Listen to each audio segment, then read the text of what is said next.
What's up, everybody? David Hem here from the Healing Fields, and we're at the legendary Tattooed Moms. I'm gonna run you through a Bakasana crow pose. But before we get into that, make sure your wrists are warmed up. Maybe you ran through a few sun salutations just to get your chaturanga locked and loaded.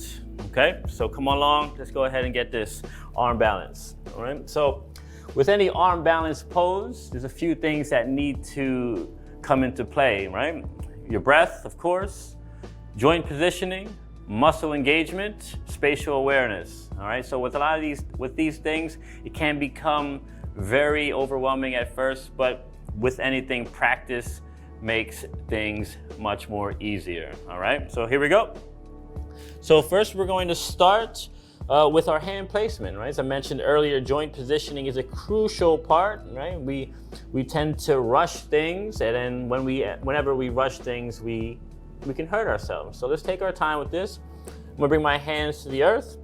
All right, clawing into the mat or your pool table. All right, and then a quick elbow check. You wanna bend your elbows, and you see how my elbows are bending back and slightly in, right? I see a lot of people, they bend out, which can really compromise the structure of your arm balance. So you wanna make sure you're taking your time and checking with your elbows, right? So as I mentioned earlier, your sun salutations have your chaturanga, and with a lot of these arm balances, chaturanga has a place in it, okay? So let's go ahead and check that out, all right? So planting your hands, clawing into the mat, bend your elbows, joint positioning, bringing your knees to the elbows, okay? And then once I have that, I'm gonna round my spine, okay? That's gonna help reinforce my arm balance. So as I lean forward, I'm going to lift my left foot off the ground, round my spine, check in with that breath for 5, 4, 3, 2, and then 1, lower down, all right? Don't fall down, lower down, okay? Maybe roll out your wrists, bring your hands to prayer.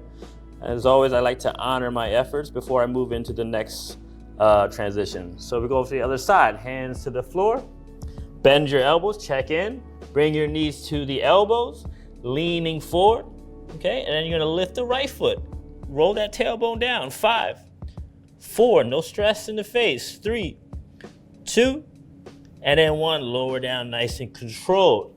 Roll out your wrists, take a moment to honor your efforts, and then give them away. All right, so here we go. We're gonna go 2 feet off the ground.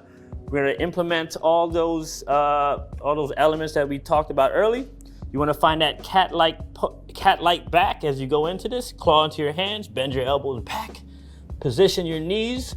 All right, round your spine, draw the belly in, leaning forward, and then maybe those feet float off the ground, and there's your chaturanga, and then squeeze everything in. 5, 4, 3, 2, and then control your descent down. Honor your efforts. So there you have it, your Bakasana crow pose. So maybe you exit through a chaturanga, or maybe you come into a squat, roll out your wrists, and come into a shavasana. Just make sure you get your rest after your poses, after your practice.